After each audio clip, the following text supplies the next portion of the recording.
Welcome back to my YouTube channel. मैं video को start करने से पहले कुछ बातें कहना चाहती हूँ तो सुनना आप लोगों को ज़रूरी है। मैं ये जो वीडियो बना रही हूँ इसके मैं शॉर्ट क्लिप्स देती थी, बट लोगों ने मुझे बहुत सारे कमेंट्स कहे और कहे दिए आप प्लीज़ इनको लॉन्ग पार्ट्स में बनाइए। शॉर्ट पार्ट्स में हमें बहुत ज़्यादा इंटरेस्ट आ रहा है बट हमें लॉन्ग सुनना है, जिसके हम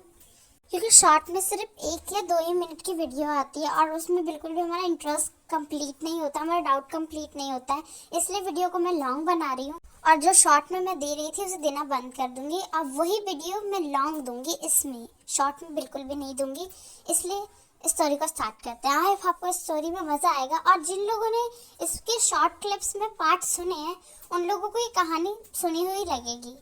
पर जबकि लॉन्ग पार्ट है तो शुरू से स्टार्ट करना होगा, इसलिए मैं दोबारा स्टार्ट कर रही हूँ। त्योंग अपने रूम में बैठी होती है क्योंकि आज उसकी वेडिंग होती है, बट त्योंग इस वेडिंग को बिल्कुल भी नहीं करना चाहती है और वो ये तक नहीं जानती कि उसकी वेडिंग किसके साथ है। त्योंग के मॉम डैड की कार एक्सीडेंट में डेथ हो चुकी है, इस वजह से वो अपने अंकल और आंटी के साथ रहती है। बल्कि अंकल उसके त्योंग के अंकल उसे बहुत ज़्यादा लाइक करते हैं, बट उसकी आंटी उतना ही ज़्यादा उसे हेट करती है और वो बिल्कुल भी उसे सह नहीं पाती है। इसलिए त्योंग जैसे ही 20 साल की हुई उसकी आंटी ने उसकी शादी फिक्स कर दी, जिस वजह से त्योंग कुछ भी नहीं कह सकती क्योंकि वो किसी और के भरोसे रह रही है। आज त्योंग की अगर फैमिली होती तो वो शायद इस शादी के लिए मना कर देती, बट त्योंग इस शादी के लिए मना नहीं कर पा रही क्योंकि वो अपनी आंटी और अंकल के घर रहती है और वो बहुत अच्छे से जानती है कि उसकी आंटी उसको बिल्कुल भी सह नहीं पाती है। त्योंग की आईज से सिर्फ आंसू गिर रहे होते हैं और वो अपने मॉम डैड की फोटो को देख के सब कुछ सोच रही होती है। तभी वहाँ पे उसकी आंटी आ जाती है और वो अपने कोल्ड वॉइस में कहती है त्योंग चुपचाप उठो और चलो, तुम्हारी वेडिंग का टाइम हो चुका है। त्योंग अपनी आंटी से कुछ कहने वाली होती है, तभी उसकी आंटी कहती है कि मैंने तुम्हें बहुत ज्यादा सह लिया है त्योंग, इसके बाद मैं तुम्हें नहीं झेल सकती और अपने अंकल को कुछ भी कहने की कोई भी कोशिश मत करना, चुपचाप जाओ और जाके वेडिंग करो और अपने घर चली जाओ, हमें डिस्टर्ब करना बंद करो। त्योंग की आईज रेड हो जाती है और वो अपनी आंटी के कहे मुताबिक चुपचाप बाहर चली जाती है और वो जैसे स्टेज के अराउंड देखती है वो पूरी तरह से शॉक हो जाती है और वो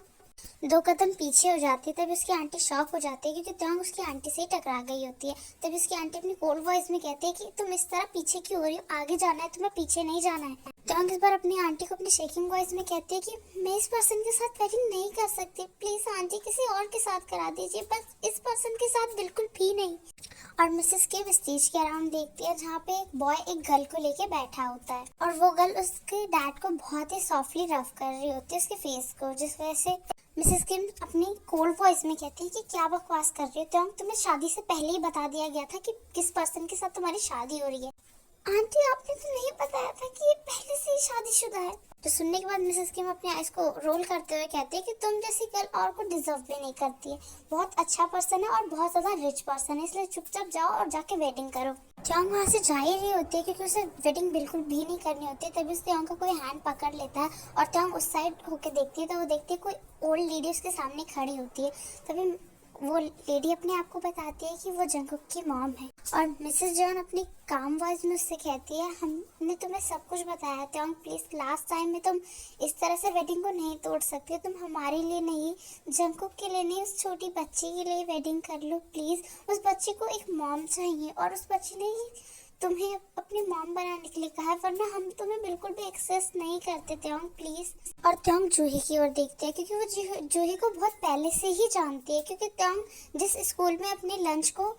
का ऑर्डर कंप्लीट करती है उसी स्कूल में जूही भी पढ़ती है और जूही से त्योंग एक आध बार मिली होती है और जूही के साथ उसका बिहेवियर बहुत ज़्यादा ही नॉर्मल होता है और त्योंग को ये नहीं पता था कि जूही उसके बारे में इस तरह से फीलिंग्स रखने लगेगी। और मिसेस जॉन और भी कुछ बोलती है और त्योंग बहुत ज़्यादा ही सैड हो जाती है और वो अपने मन में सोचती है कि उसके साथ भी तो इसी तरह से हुआ है, उसकी लाइफ में भी तो उसके मॉम डैड नहीं है, अगर वो किसी की लाइफ में हैप्पीनेस ला सकती है तो त्योंग क्यों ऐसा नहीं करेगी। इसलिए त्योंग अपनी आइज को हार्शली पोंछती है और वो अपना सिर सोली हाँ में हिलाती है और वो जाके जंगकुक के पास बैठ जाती है। प्लीज उन दोनों को वेडिंग रिंग एक्सचेंज करने के लिए बोलते हैं और वो दोनों वेडिंग रिंग एक्सचेंज कर देते हैं और जब प्लीज उन दोनों को किस करने बोलते हैं तब त्योंग और जंगकुक बहुत ज़्यादा ही नर्वस होते हैं और त्योंग बहुत ज़्यादा ही नर्वस होती है क्योंकि वो जंगकुक से इतना ज़्यादा हेट करती है कि वो उसे अपने सामने भी नहीं देख सकती है।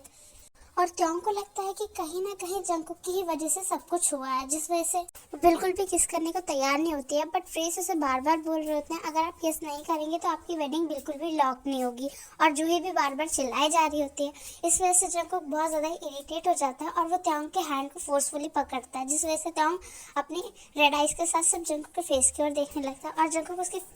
फेस के अराउंड बिना देखे उसके हैंड पे किस कर देता है और अपनी कूल वॉइस में फेस से कहता है कि किस हो चुकी है और अब मैं कुछ भी नहीं करने वाला हूँ। जो कहने के बाद जंगकुक वहाँ से चले जाता है और जूही जाकर त्योंग को टाइटली हग कर लेती है और त्योंग भी जूही को टाइटली हग कर लेती है और वो सिर्फ जंगकुक के बैक साइड की ओर देख रही होती है, क्योंकि जंगकुक उसके साथ वेडिंग करके चुपचाप वहाँ से चला गया। ये किस तरह के उसकी लाइफ के मैनर्स हैं और त्योंग अपने मन में सोचती है कि वो अपनी लाइफ में अब किस पोजीशन पे जा रही है, वो उसे खुद भी नहीं पता है। तभी वहाँ मिसेस जॉन आ जाती हैं और वो त्योंग को कहती है कि त्योंग चलो हम तुम्हें तुम्हारी कार में पहुँचा देते हैं, और तभी वहाँ पे मिस्टर किम आ जाते हैं और वो त्योंग को टाइटली हग कर लेते हैं और त्योंग भी मिस्टर किम को बहुत ज़्यादा ही टाइटली हग कर लेती है, क्योंकि उसके मॉम डैड के बाद उसके अंकल ही उसे सबसे ज़्यादा प्यार करते थे। बट त्योंग कभी भी अपने अंकल को ये नहीं बता पाई कि उसकी आंटी उसके साथ किस तरह बिहेव करती है, और त्योंग के अंकल को भी ये नहीं पता है कि त्योंग के साथ उसकी आंटी बहुत ही बुरी तरीके से बिहेव करती है। और त्योंग की आंटी ही त्योंग के लिए ये वेडिंग प्रपोजल लाई थी और मिस्टर किम ने बार बार मिसेस किम को कहा था कि अगर त्योंग ये वेडिंग नहीं करना चाहती है तो हम कुछ भी नहीं कहेंगे, बट मिसेस किम ने त्योंग को कुछ भी नहीं बताया होता, जिसकी वजह से त्योंग आज बहुत ज़्यादा रिग्रेट कर रही होती है कि उसने अपने अंकल को क्यों नहीं बताया। और त्योंग अपने अंकल को टाइटली हग करके सिर्फ रोई जा रही होती है। त्योंग के अंकल उसे कार में बैठाने के बाद वहाँ से अपने रूम में चले जाते हैं, क्योंकि वो त्योंग को जाते हुए बिल्कुल भी नहीं देख पाएंगे। और मिसेस किम अपनी आइज को रोल करते हुए अपने मन में ही कहती है फाइनली बला तो टल गई। और त्योंग जैसे ही कार में बैठ जाती है अदर साइड से जंगकुक भी उसी कार में बैठता है और वो जूही को लेके ही अपने साथ बैठता है और जूही पूरे रास्ते त्योंग से बातें करती है, बट एक भी बार जंगकुक उन दोनों की ओर पलट के बिल्कुल भी नहीं देखता और उन दोनों की बातों में कोई भी आंसर नहीं करता है। जूही त्योंग के साथ एवरी टाइम बातें किए जा रही थी, नॉन स्टॉप सिर्फ बातें किए जा रही होती है और त्योंग सिर्फ स्माइल करके उसके बातों का जवाब दे रही होती है। घर पहुंचने के बाद जंगकुक कार से उतरता और बिना त्योंग को लिए हुए वहां से चला जाता है और जूही त्योंग को कार से बाहर निकालती है और अपने साथ मेंशन में लेके चली जाती है। और मेंशन के बाद जाने के बाद जूही और त्योंग को एक रूम में ही रखा जाता है, जो देखने के बाद त्योंग थोड़ी रिलीफ की सांस लेती है कि उसे जंगकुक के साथ बिल्कुल भी नहीं रहना होगा, क्योंकि वो जंगकुक के साथ एक पल रहना बिल्कुल भी पसंद नहीं करती है, क्योंकि वो जंगकुक से इतना ज़्यादा हेट करती है कि वो बिल्कुल अपने बारे में बता नहीं सकती कि वो जंगकुक से कितना ज़्यादा हेट करती है, क्योंकि त्योंग को लगता है कहीं ना कहीं उसकी फैमिली ना होने में जंगकुक का ही हाथ है। और तभी डोर पे नॉक होता है और त्योंग उस साइड देखते हैं। तभी जंगकुक अंदर आने के बाद उससे कहता है कि तुम्हारी और मेरी शादी सिर्फ जूही की वजह से हुई है और हम दोनों का रिलेशनशिप जूही की ही साथ रहेगा, उसके अलावा हम दोनों का कोई भी रिलेशन नहीं रहेगा। और तुम मेरे रूम में आने की कभी भी गलती नहीं करोगे और मुझ पे कोई भी हक जताने की तो कोई गलती नहीं करना, क्योंकि मैं तुम्हें पहले बता दे रहा हूँ तुम सिर्फ जूही की मॉम बन के इस घर में आई हो, उसके अलावा तुम्हारा और मेरा कोई भी रिलेशनशिप नहीं है। तो ये बिल्कुल भी मत सोचना कि तुम्हारा और मेरा कोई रिलेशनशिप आगे जाके बनेगा। ये सुनने के बाद त्योंग को इतना ज़्यादा गुस्सा आ जाता है और वो जूही को बेड पे बैठा के बेड से उठती है और वो जंगकुक की ओर अपनी फिंगर को पॉइंट करते हुए कहते हैं कि मैंने तुमसे कहा कि तुम मुझे बताओ कि मेरा और तुम्हारा क्या रिलेशनशिप है, या मैंने तुम्हें कहा कि तुम मेरे साथ कुछ भी करोगे, हम दोनों का सिर्फ एक हस्बैंड वाइफ का रिलेशनशिप होगा। मैंने तो कुछ भी नहीं कहा, तुम आए हो और नॉन स्टॉप बकबक करके यहाँ पे जा रहे हो। जब मैं कुछ बोलूँ या कुछ पूछूँ तभी इसका आंसर देना,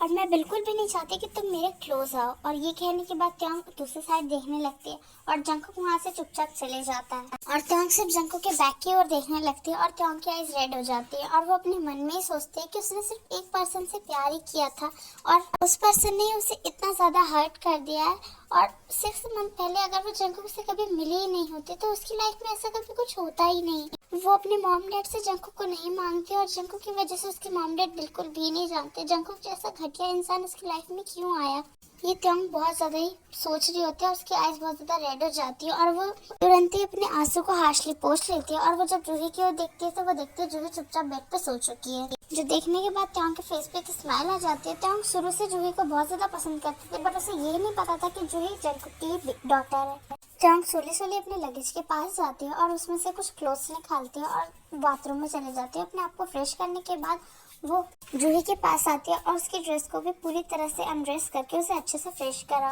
के उसे चुपचाप ड्रेस पहना के उसके साथ ही टाइटली हग करके उसे सो जाती है। अदर साइड जंकुक अपने रूम में जाने के बाद अपने रूम की लाइट को जैसे ही ओपन करता है, उसकी आईज सिर्फ 1% की फोटो की ओर ही अटक जाती है और जंकुक सिर्फ जिमिन की फोटो की ओर देखते हुए अपने मन में ही कहता है कि क्यों तुम मुझे मेरी लाइफ को छोड़ के चली गई, क्यों तुम्हें जाना था, तुम्हें इतनी जल्दी जाने की क्या जरूरत थी, हमारी हैप्पीली लाइफ सब कुछ खत्म हो चुका है, मैं तुम्हें बहुत ज़्यादा मिस करता हूँ। मैं उसके साथ शादी नहीं करना चाहता था, बट जूही के कहने पे मुझे करनी पड़ी, जूही के लिए करनी पड़ी। मैंने तुम्हारा किया हुआ वादा निभाया है, मैंने जूही को एक अच्छी मॉम लाने की कोशिश की है, मैं तुम्हें बहुत ज़्यादा मिस करता हूँ Jimin, I really miss you. और जंकुक अपनी आइज को हार्शली पोंछ लेता और वो बाथरूम में जाने के बाद फ्रेश हो जाता और जिमिन की फोटो को लेकर टाइटली हग करके सो जाता है। आज के लिए इतना ही, और अगर वीडियो पसंद आए तो लाइक कमेंट शेयर ज़रूर करना। आई होप आप वीडियो को एंजॉय करते हो, और मैं वीडियो में फ़ोटोज़ ऐड करती हूँ, उसका मतलब ये नहीं कि वीडियो सुनने में मज़ा नहीं आता है, वीडियो सुनने में बहुत ज़्यादा मज़ा आता है। अगर आप वीडियो को ध्यान से सुनोगे तो आपको एक एक वीडियो की क्लिप्स की फीलिंग नज़र आएगी, एक एक फीलिंग आपको पता चलेगी कि कौन सा पर्सन, कौन सा एक्टर किस तरह से किस उससे बोल रहा होता है। और अपने एग्ज़ाम में बहुत अच्छे से ध्यान लगाना, क्योंकि एग्ज़ाम बहुत ज़्यादा ज़रूरी होते हैं। जितना ज़्यादा ज़रूरी हमारे लिए तेकुक का प्यार है, उतना ही ज़्यादा ज़रूरी हमारे लिए हमारा एग्ज़ाम है, क्योंकि एग्ज़ाम से हम घर वालों को शांत कर पाएंगे और वीडियो सुनने के बाद हम अपने आप को शांत कर पाएंगे इस वजह से। एनीवेज, जिसके भी एग्ज़ाम में उन सबको मेरी तरफ से ऑल द बेस्ट, और अपने एग्ज़ाम में बहुत अच्छे से मेहनत करना।